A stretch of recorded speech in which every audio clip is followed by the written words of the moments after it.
Wah, kali ini tertangkap kamera. Tim Anies diusir oleh warga di sebuah pasar ya. Bahkan Anies diteriakin cuman banyak kata-kata. Ya kita tahu memang kalau Anies jagonya kalau soal ngomong ya. Kita lihat langsung gimana videonya. Sebelum kita ke video, bantu like, subscribe, dan share dulu video ini. Tidak tunggu lama, kita ke video langsung. Ayo, video. Alhamdulillah bisa silaturahmi dengan banyak pihak hari ini. Mudah-mudahan berkah jadinya.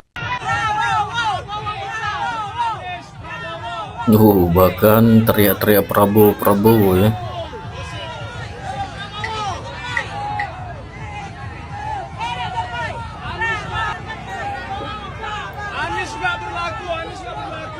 Anies nggak berlaku. Anies banyak komentarnya.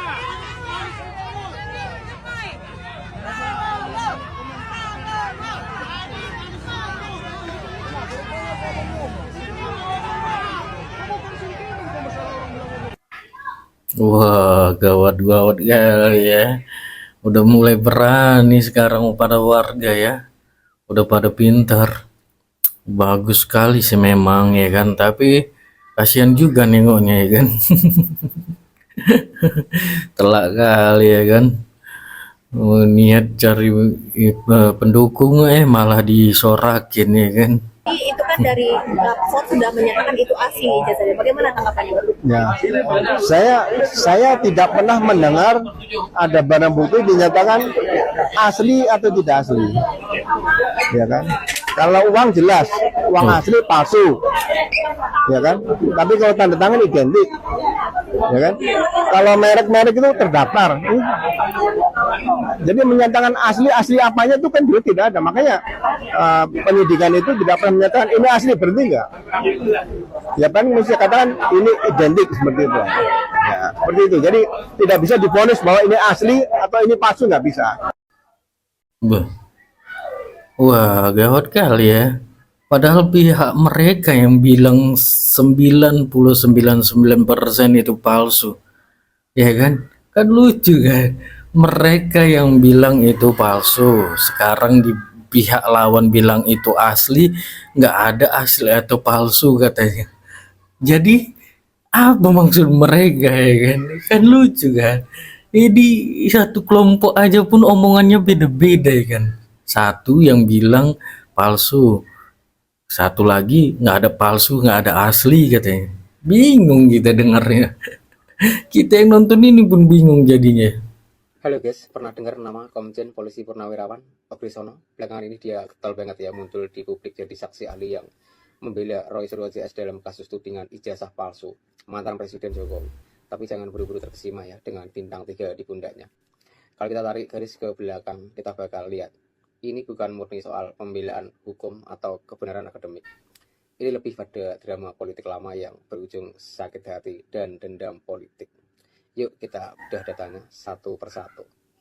Siapa sebenarnya Ogrisono dan apa motif Dendam politik ya. ijazah palsu Jokowi ini? Yang pertama, dua dunia yang tak pernah bersentuhan ya. Ogrisono versus Jokowi. Catat baik-baik tanggalnya. Ogrisono resmi pensiun dari jabatan Wakapolri pada 4 Maret 2014. Sementara siapa yang baru dilantik jadi presiden pada 20 Oktober 2014? Betul, Jokowi Dodo. Artinya apa? Secara struktural mereka tidak pernah satu ruang. Ogrisono tidak pernah menjadi bawahan Jokowi, tidak pernah duduk dalam rapat, tidak punya akses ke data-data istana. Lalu tiba-tiba sekarang dia muncul dengan gaya sok tahu, mempersoalkan keaslian ijazah Presiden ke-7 RI. Sumber datanya dari mana? Apa dia punya akses ke arsip UGM? Atau hanya sekedar baca mention dan thread di media sosial? Ini pertanyaan pertama yang harus kita gantungkan. Kedua, tragedi 2015 akar dendam yang tak pernah kering. Sekarang kita masuk ke babak krusial. Januari 2015 saat itu Presiden Jokowi mengusulkan Komjen Budi Gunawan sebagai calon tunggal Kapolri. Nah, disinilah Ogrisono keluar dengan vokal, bahkan frontal, menentang pencalonan tersebut. Ia mengkritik proses seleksi yang dinilainya catat dan mendesak Budi Gunawan mundur setelah ditetapkan sebagai tersangka oleh KPK. Bahkan Ogrisono bersama sejumlah tokoh lain seperti Eri Riana dimaksudkan Jokowi ke dalam tim 9 yang bertugas menyelesaikan konflik antara Polri dan KPK saat itu. Bayangkan, ia punya akses dan kesempatan untuk mempengaruhi kebijakan.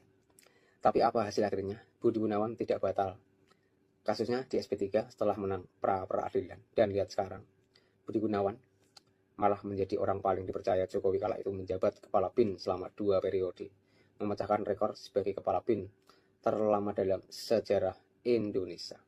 Bayangkan perasaan seorang senior, seorang jenderal bintang 3 yang getol menolak harus menyaksikan juniornya yang ia kecam justru menjadi anak emas rezim Jokowi. Ini bukan sekadu beda pendapat, ini sudah masuk ranah sakit hati politik. 3. Panggung bagi jenderal yang terlupakan. Enggak cuman Budi Gunawan ya, coba lihat nama-nama lain yang di masa aktif dulu berada di bawah atau seangkatan dengan Ogrisono. Kayak Bapak Badrodin Haiti yang notabene lebih dulu pensiun, malah sempat jadi Kapolri. Tito Karnavian yang secara angkatan jauh di bawah Ogrisono, malah melejit jadi Kapolri juga. Lalu dilanjut jadi Menteri Dalam Negeri 2 periode. Budi Wasiso dapat jabatan jadi Kepala Bulog. Lalu di mana Ogrisono?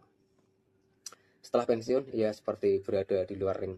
Nggak pernah dengar namanya duduk di kursi komisaris BUMN, nggak dilirik jadi menteri, bahkan nggak masuk dalam tim transisi manapun.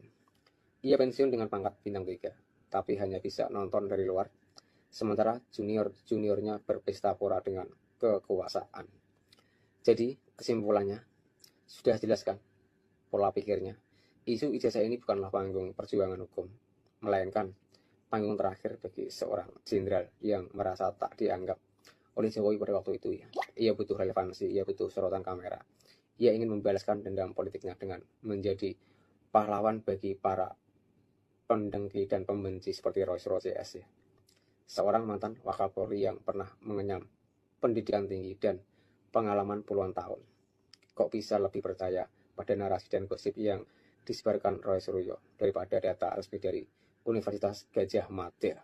Sungguh malu dengan bintang 3 di pundak. Ini bukan soal cinta institusi atau kebenaran. Ini soal ego yang terluka. Tidak dapat jabatan, tidak dilirik kekuasaan. Akhirnya jatuh martabatnya dengan ikut-ikutan jualan isu ijazah palsu. Terima kasih. Saya memohon perkenan beliau, keikhlasan beliau untuk membantu saya dalam kasus ini. Mak Tipa ini adalah perempuan Mantap, Bu paling Yohana. sibuk sedunia saat ini. Setiap hari ya kan, konferensi pers, minta tolong ke sana kemari. Kau tuh Mak Tipa, ya udah gak usah banyak kali cuap-cuap. Di pengadilan saja nanti dibuktikan. Ngapain setiap hari konferensi pers, ya kan, melapor sana, melapor sana, melapor sana. Bagaimana ceritanya laporan kau yang di seluruh dunia itu? Sama Donald Trump, macam mana? Ada nggak tanggapan dari Donald Trump? Sama Vladimir Putin, udah minta tolong kok? Kalau belum, kirim surat kau sama Vladimir Putin. Biar datang dia nanti dari Rusia ke sini, bantu kau. Mak Tipa ini, ya dia bilang kan, saya memohon perkenan beliau, keikhlasan beliau untuk membantu saya dalam kasus ini. Maksud Mak Tipa ini, dia meminta Din Samsudin untuk membantu si Tipa dalam kasus ini. Padahal sebenarnya Din Samsudin ini, ya, apa kepintarannya dalam menangani kasus pelaporan Bapak Joko Widodo? Yang ada memperuncing masalah. Kata si Tipa, karena Profesor Din ini selain sebagai guru saya, alamak, profesor kok bengak kali. Patutlah kau Tipa agak lain ya kan. Orang guru kau pun lain. Udah jelas-jelas guru kau ini benci sama Pak Jokowi. Kau ikuti pula dia. Salah berguru kau ini Tipa.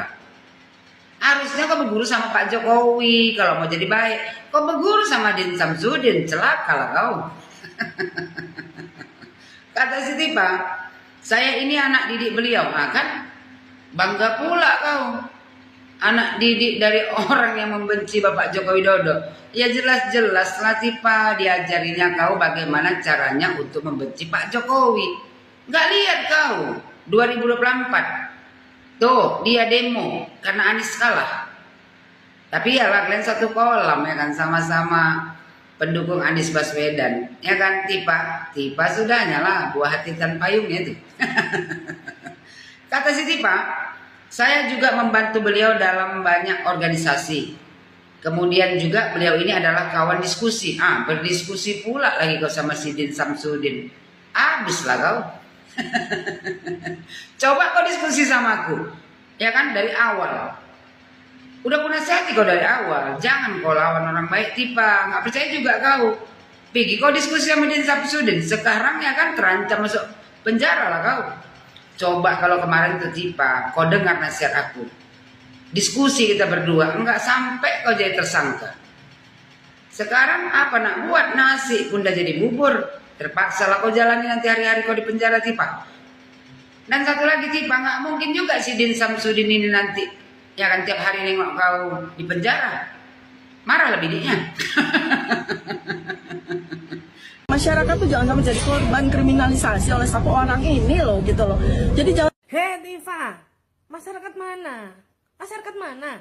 Loh, selama ini loh penelitian di Indonesia, kowe karo gerombolanmu tok, ya, yang menjelek-jelekan menghasut memfitnah dari hasil penelitian atas dalih penelitian, ya, yang tidak prosedural menurut saya, kok ujung-ujungnya hasil penelitian itu menjelek-jelekan menghasut memfitnah dan membuat buku demi cuan.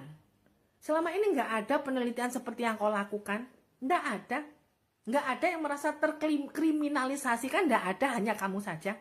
Bukan penelitiannya Yotifa Koplak, tapi caramu menyampaikan hasil penelitian itu menghujat, menghasut, dan memfitnah Pak Jokowi dan Gibran.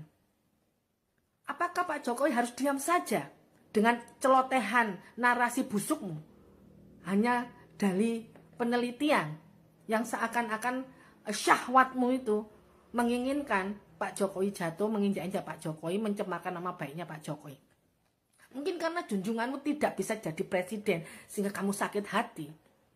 Sehingga syahwatmu untuk memenuhi syahwatmu agar Pak Jokowi bisa jatuh. Ya, agar Pak Jokowi bisa hancur, begitu kan? Nah, jangan playing victim. Selama ini kamu playing victim. Nggak ada masyarakat yang merasa terkriminalisasi, kan nggak ada, cuma cangkemmu aja. Ya. Bukan penelitiannya, tapi caramu menyampaikan. Atau jangan-jangan kamu amnesia. Saya tidak menyalahkan Pak Jokowi untuk memasukkan ijazah, tidak. Masih ingatkah kata-kata itu, Tifa Koplak? Nah, selama ini loh, ya, kita masyarakat awam ini orang goblok. Bagaimana cangkemmu, ya, kowar-kowar atas dalih penelitian menjatuhkan, mencemarkan nama baiknya Pak Jokowi dan menghasut memfitnah. Sampai kamu meneliti kuburan keluarganya itu apa garis nemen. Kok gitu cangkemmu amnesia kalau kamu tidak menyalahkan Pak Jokowi yang membuat ijazah palsu. Iki piye lho? Jangan. Ya. Oke Tifa, lanjutkan perjuanganmu. Teruskan upayamu untuk membuat narasi-narasi agar sebagian besar rakyat Indonesia terprovokasi oleh cangkemmu. Kasihan deh lu kalau sampai tidak ada orang yang gubris, ya, atas apa yang kau lakukan. Kasihan deh lu sampai ada orang yang tidak memperhatikan, tidak memperdulikan, ya, statement yang kau sampaikan. Selama ini statementmu ini sudah mulai out of control, ya, belayang gak karu-karuan kemana-mana. Tifa, salam waras. Muka-muka kowe utakmu waras, kembali ke jalan yang benar. Oke, itu dia video gimana menurut kalian ya. Coba komen di bawah dan sampai bertemu di video saya selanjutnya.